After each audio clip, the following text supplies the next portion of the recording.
everyone, this is Kerry Ho from thesongbirdtree.com, and today we're talking about how to take good care of your voice. This is such an important topic, and you know what, if you're a singer who absolutely loves to sing and you see yourself singing forever, you never want to be able to stop, even when you're like 80 and you know, with a walking stick and everything, you still want to be able to sing, then you need to be able to do a few simple, though not always easy, things to take care of your voice. So today I'm going to share with you 4 main things that you should do to take very, very good care of your voice so that your voice has longevity and is long lasting.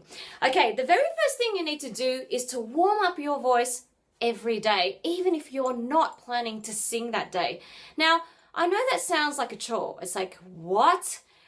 I already thought it was a chore to warm up my voice every time before I had to sing. And now you're saying I need to warm up my voice even when I'm not singing? Well, think about it. When you're talking, what are you using? Is it the same voice that you use for your singing? Yes, the answer would be. And you know, if you're going to be using a voice, and most of us do use our voice, not just when we're singing, right? Throughout the day, at work, at school, even at home, you know, you're using your voice. Now, if you want your voice to have longevity, you need to warm it up. Now, the good news is when you're warming your voice up just for normal everyday use, it's not as strenuous, or you don't have to take as much effort as when you're warming up to sing for a gig, for example, okay? So a couple of things that you can do is while you're actually getting ready, you know, for the day, so maybe you're getting changed or you're in the shower or whatever, getting ready for work and getting ready to leave the house, you can begin to just do some light bubbles. So just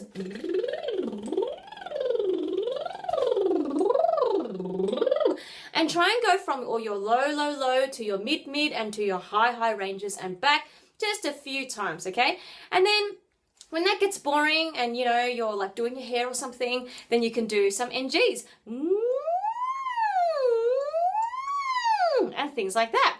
While you're driving to work, hey, maybe you go, all right, instead of listening to the radio, I might spend 5 minutes of that commute warming up my voice. So maybe, you know, you do some bubbles and then you might even add just some really good open throat sounds like this, whoop, whoop, or wee, or ah,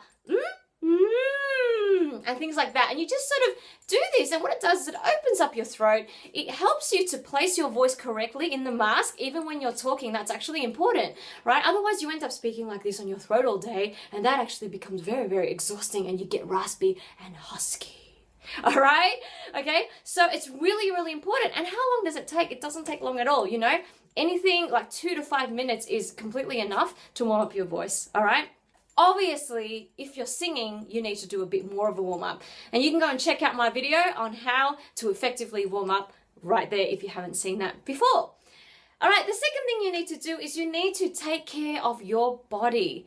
Okay, this body of yours is your instrument, all right? You're not like a pianist or a guitarist who you can, even if you're feeling sick, you can pick up the guitar or you can still sit at the piano and play and it's okay, the instrument hasn't changed. But as a singer, if we're not feeling great, if we haven't been looking after our body, it is gonna come through in your voice. You've experienced this yourself when you get sick, all right? And you go, oh man, I can't sing now, right? Okay, so you need to take good care of your body. And very, you know, common sense, I guess, things is you got to get, you know, enough sleep. You got to get at least 7 to 9 hours of sleep a day. You need to make sure you move your body, all right? I'm not telling you you need to go and run a marathon or you need to go and pump iron at the gym for an hour every day, but move, you know? Make sure that you are moving. So take the stairs instead of the escalator. Walk to the supermarket to get the milk instead of drive, you know? Make sure you are moving your body, because this is so important for singers, because if you're moving your body consistently, you're gonna, your body is going to be able to be more free. And a free body is equal to a free voice, okay? And the third thing is that put good fuel into your body, right?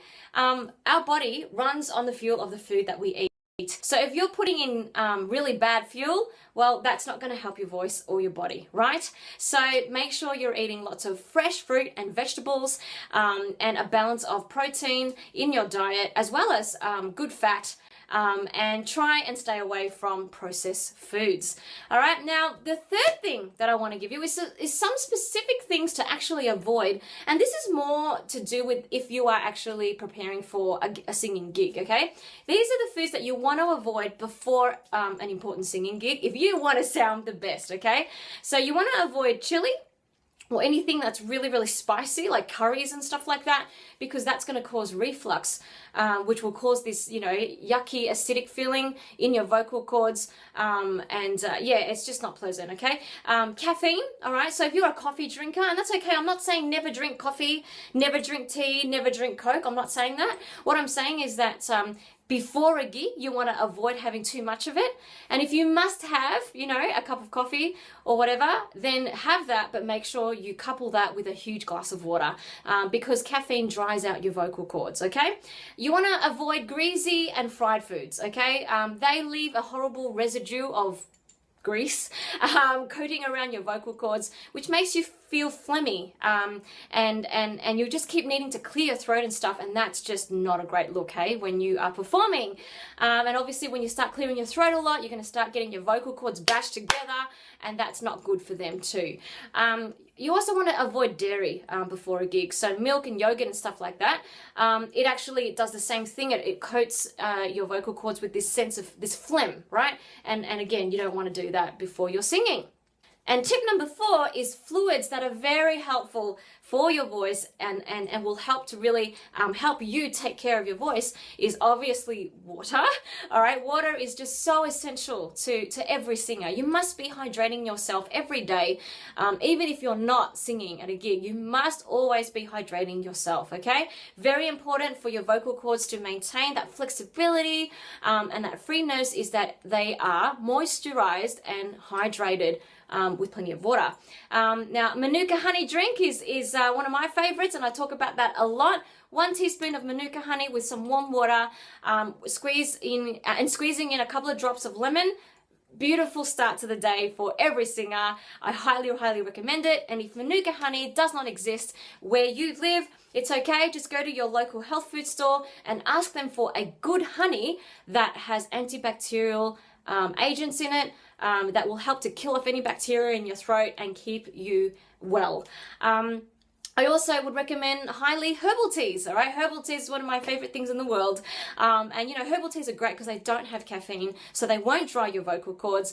And a lot of them are just so good and have other effects as well. For example, chamomile tea is great for a calming effect if you want to stay calm before a performance and not be like freaking out, right? Peppermint tea is an amazing pick-me-up, like when you get to that 3 o'clock-ish time in the day and you're like, oh, I'm so tired. Peppermint tea is a really great pick-me-up without that caffeine hit of coffee. So there you go, songbirds. I hope that was really helpful to you. 4 simple tips for you to take care of your voice so that you can get grounded, take flight, and sing!